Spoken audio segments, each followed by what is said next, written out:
नमस्कार दोस्तों, मैं हूं मधुकर शर्मा और आज हम बात करने वाले हैं बोनस, डिविडेंड और स्प्लिट की।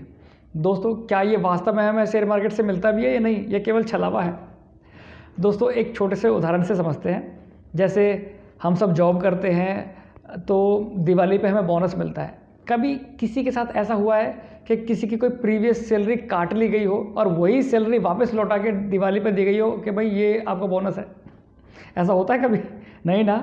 हमेशा जो बोनस मिलता है वो सैलरी से अलग मिलता है। सैलरी नॉर्मल आती ही है और डिविडेंड बोनस अलग से मिलता है कि लो जी, ये 1 महीने की सैलरी अलग से है और ये आपका बोनस है दिवाली का।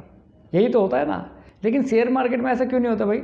जब भी हमें डिविडेंड मिलता है तो करते क्या है कि जो हमारे शेयर का भाव होता है वो उतना ही कम हो जाता है और वो जितना कम होता है ना उतना ही हमें डिविडेंड मिल जाता है। मतलब हमारे पैसा हमारे पास लौट के वापस आ जाता है। ये ऐसा क्यों होता है भाई? ये तो हमारा ही पैसा है ना। और कमाल की बात ये है कि जिसने डिविडेंड अनाउंस होने के बाद या डिविडेंड एडजस्टमेंट के बाद लिया होता है ना, वो ज़्यादा फ़ायदे में होता है। वो बताता हूँ कैसे फ़ायदे में होता है। सपोज मान लिया कि 100 रुपये का शेयर है।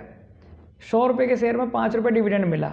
मेरे को पड़ा वो 95 रुपीज़ का। जो 5 रुपये डिविडेंड थे वो 5 रुपये मेरे पास घूम के मेरे अकाउंट में वापस आ गए। लेकिन डिविडेंड एडजस्टमेंट के बाद अगर किसी ने लिया, मान लिया सपोज करो कोई राहुल नाम का बंदा है, उसने लिया, उसको तो 95 रुपये का ही पड़ा है क्योंकि डिविडेंड के बाद में लिया उसने। अब मुझे भी वो 95 का ही पड़ा है, उसको भी 95 का ही पड़ा है। लेकिन मैंने शुरू में 100 रुपये दिए थे, 5 रुपये मेरे पास वो घूम के वापस आए हैं और जो 5 रुपये घूम के आए ना वही मेरा डिविडेंड है। और जानते हो दोस्तों मतलब मतलब कमाल की बात क्या है, वो जो 5 रुपये है ना वो मेरी इनकम है। गवर्नमेंट की नज़र में जो पैसे जो 5 रुपये आए ना डिविडेंड के रूप में वो मेरी इनकम है, जबकि वो मैंने ही दिए थे।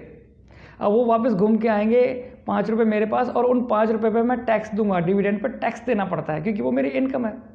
और जब मैंने वो ख़रीदा था ना 100 रुपये का शेयर, तो टोटल 100 रुपये पे मैंने ब्रोकरेज चार्जेस भी दिया था और गवर्नमेंट को टैक्स भी दिया था सर्विस टैक्स दिया था, ट्रांजेक्शन टैक्स।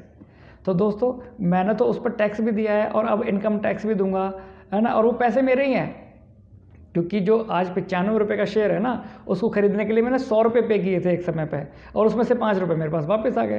तो मेरा तो इसमें घाटा है।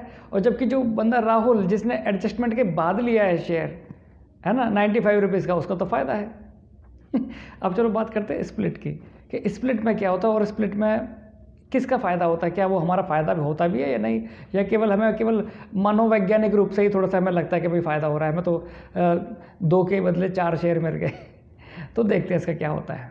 जब भी कोई कंपनी स्प्लिट अनाउंस करती है ना कि भाई हम 1 शेयर के बदले 1 शेयर देंगे या 1 शेयर के बदले 5 शेयर देंगे, तो उसमें फ़ायदा कैसे होता है। जैसे मान लिया मैंने कोई शेयर ले रखा है 10 रुपये के भाव में, मान लिया 100 रुपये के भाव में कोई शेयर लिया हुआ है मैंने, है ना। अब वो शेयर 1 के बदले 1 मुझे मिल रहा है, मतलब 1 शेयर पे 1 शेयर, मतलब अगर मैंने 100 शेयर ले रखे हैं तो अब मेरे पास हो जाएंगे 200 शेयर। गिनती बढ़ गई उसकी, लेकिन उसका भाव आधा हो जाएगा। पहले 100 रुपये का था, अब 50 रुपये का हो जाएगा। मतलब अगर मैंने पोर्टफोलियो में उसके 10,000 रुपये के शेयर रखे हैं ना, तो वो 10,000 के 10,000 ही रहेंगे, वो नहीं बढ़ने वाले। हाँ, गिनती में बढ़ जाएंगे। पहले 100 की जगह थे, पहले 100 थे, अब 200 हो जाएंगे। तो केवल गिनती बढ़ी और कुछ नहीं। लेकिन कंपनी को इससे क्या फ़ायदा होता है? कंपनी को दोस्तों इससे बहुत ज़्यादा फ़ायदा होता है। कारण ये होता है कि मार्केट में शेयर की संख्या बढ़ जाती है, मतलब वॉल्यूम बढ़ गया उसके शेयरों का।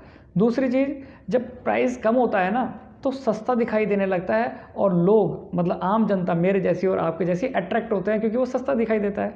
हम उसको खरीदने लगते हैं। जब एक छोटी सी कंपनी का जो शेयर होता है, वो तो शेयर तो लिमिटेड ही है, लेकिन पूरी जनता आती है, टूट के पड़ती है उसके ऊपर क्योंकि सस्ता दिखाई देता है। अचानक क्या होता है, सप्लाई कम और डिमांड ज़्यादा, तो क्या होता है, शेयर का प्राइस ऊपर भागने लगता है।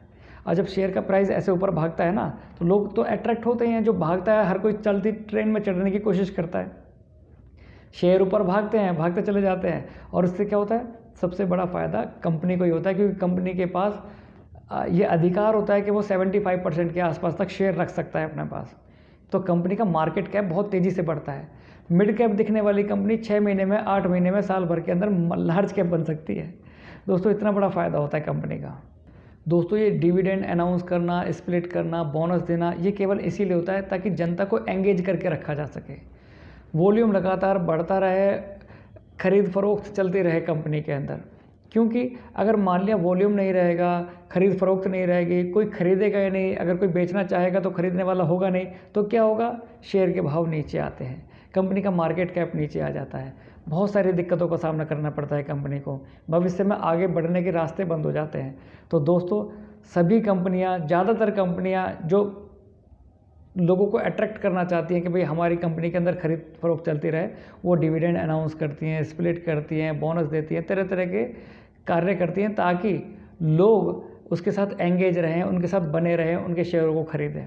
तो ये दोस्तों होता ही है, लेकिन आपको क्या करना है, आपके लिए क्या इम्पोर्टेंट है? कभी भी ऐसी कंपनी का शेयर मत खरीदो जो केवल और केवल ये बताता हो कि भाई हम आपको इतना सारा डिविडेंड दे देंगे। हमेशा कंपनी के फंडामेंटल चेक करो, कंपनी क्वार्टर ऑन क्वार्टर कैसे रिजल्ट दे रही है, ईयर ऑन ईयर उसकी ग्रोथ कितनी है, मतलब अच्छे प्रॉफिट्स बनाती है नहीं बनाती है, कंपनी पे डेट तो नहीं है, प्लेज तो नहीं है, मतलब कंपनी पर कर्जा तो नहीं है, गिरवी तो नहीं रख रखे अपने शेयर, कंपनी की मार्केट कैप कितनी है, उसकी शेयर की वैल्यूएशन कितनी है, सारी चीज़ चेक करनी पड़ती है दोस्तों। अगर इन सभी पैरामीटर्स पे कंपनी खरी उतरती है ना, तो इसका मतलब ये है कंपनी के शेयर खरीदे जा सकते हैं। केवल इस वजह से कि कंपनी बहुत अच्छा डिविडेंड देती है और हमें बहुत अच्छा लाभ मिलेगा, साल में 2%, 3%, 4% तो एक्स्ट्रा हमें मिल जाएंगे, इस वजह से आप शेयर खरीदते हो, तो ये बिल्कुल गलत है। ऐसी कंपनी के शेयर खरीदो जो प्रॉमिसिंग हो, फ्यूचरिस्टिक हो और भविष्य में बहुत अच्छा कर सकती है। तो दोस्तों, आज की वीडियो में केवल इतना ही, मिलते हैं नेक्स्ट वीडियो में, तब तक के लिए जय माता की, जय श्री राम। और हाँ, प्लीज़ लाइक और सब्सक्राइब जरूर कर दीजिए, आपके लिए इन्फॉर्मेशन लाता रहूँगा मैं इसी तरीके से।